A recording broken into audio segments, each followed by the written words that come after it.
Olá, tudo bem? Chegamos a mais um vídeo no nosso canal Mestres da História Cristã. Então, no vídeo de hoje, eu abordarei sobre os padres apostólicos. Você já ouviu falar dessa expressão? Essa nomenclatura que às vezes aparece como pais apostólicos, ela marca um período interessante da história do cristianismo, quando os discípulos falecem, né? Acredita-se que o último tenha sido o apóstolo João, e vem depois uma tradição posterior, né? A próxima geração. Então, corresponde a escritos que varia ali do final do primeiro século até meados do segundo século. Então, vamos a eles, né? Vou apresentar aqui uma breve introdução e no decorrer dos nossos vídeos, eu vou apresentar pontualmente cada uma dessas literaturas, tá bom? Então vamos lá.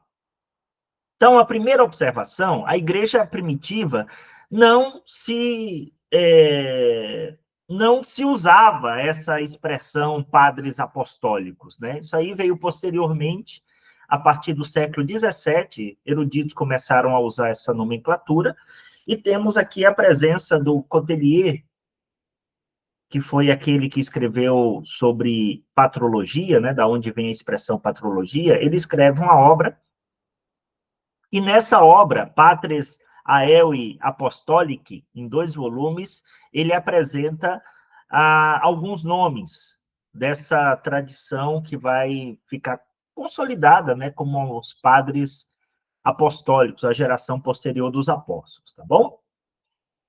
Bom, então, como eu disse, são escritos ali do final do primeiro século, meados do segundo, e as obras são essas: uma carta de Barnabé, uma carta de Clemente de Roma, a igreja de Corinto, as cartas de Inácio de Antioquia, uma carta de Policarpo de Esmirna, a igreja de Filipos, e também será incluída a carta da igreja de Esmirna, a igreja de Filomélio, sobre o martírio do bispo dela, né, de Policarpo, e a obra Pastor, que foi atribuída a Hermas, tá?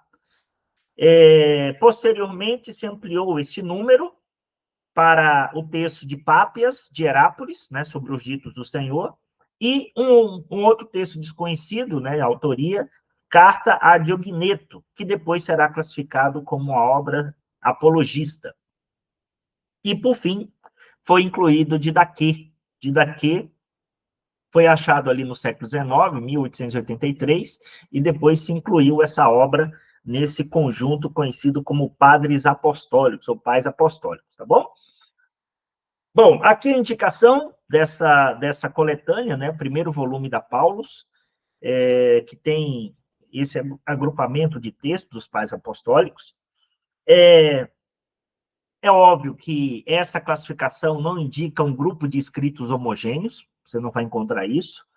E também vale destacar que há pelo menos 2 obras, né, embora não saibamos a autoria do Didaquê, se questiona a autoria de outros, mas 2 obras, de fato, é muito questionável, né, a autoria, classificada como pseudepígrafes, né, que a epístola de Barnabé, muito provavelmente não foi o Barnabé, né, companheiro de Paulo de caminhada, e o pastor de Hermas, que é atribuído a Hermas, também se discute, né, se você for lá consultar o texto da carta de Paulo aos Romanos, capítulo 16, aparecerá um Hermas, e acredita-se que tenha sido esse Hermas o autor desta obra, mas se questiona, tá? Se questiona. A gente vai ver isso ao longo dos nossos vídeos, tá?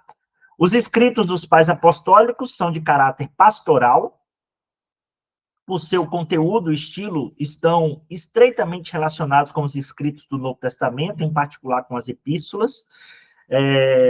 Inclusive, ao longo da tradição, alguns desses textos foram cogitados entrar no cânon, né? No cânon sagrado, gerou algumas divergências, mas o fato é que tem esse caráter pastoral, essas questões pontuais que são tratadas, e você não vai ver tanto aprofundamento doutrinário, tá? Então, como estou dizendo aqui, não há aprofundamentos teológicos. Você não espere tratados teológicos, temas sendo explorados assim com tanto com tantas discussões, você não vai encontrar nesses textos, mas tem as suas importâncias, que ao longo aqui do nosso canal eu vou abordando algumas temáticas, tá bom? A segunda vida de Cristo é considerada iminente, então havia essa expectativa muito latente na igreja. Jesus Cristo é para eles o Filho de Deus, pré-existente ao mundo, que participou na obra da criação, então a gente vai encontrar isso. E também é um período que marca, né, o início das reflexões teológicas, vale destacar, sem tantos aprofundamentos, mas estão presentes alguns temas, né? Deus, Jesus, Espírito Santo, ser humano, pecado, salvação, igreja, vida cristã, futuro e etc. Tá? Então, são obras importantes para a tradição cristã, faz parte do processo da construção, né? Da tradição da igreja, e espero que no nosso canal, você que tem interesse por esse assunto, seja instigado para conhecer um pouquinho mais, e ao longo dos vídeos à frente, eu vou apresentando cada uma dessas obras, até chegarmos a outros momentos importantes da história do cristianismo, tá bom? Então, se você achou legal, dá um joinha aí, compartilha com colegas, e vamos continuar a nossa reflexão, né, no campo da história, do cristianismo, e agora, precisamente, no período dos pais apostólicos, que é a geração posterior aos apóstolos. Então, Deus abençoe, nos vemos no nosso próximo vídeo, se Deus quiser. Um forte abraço.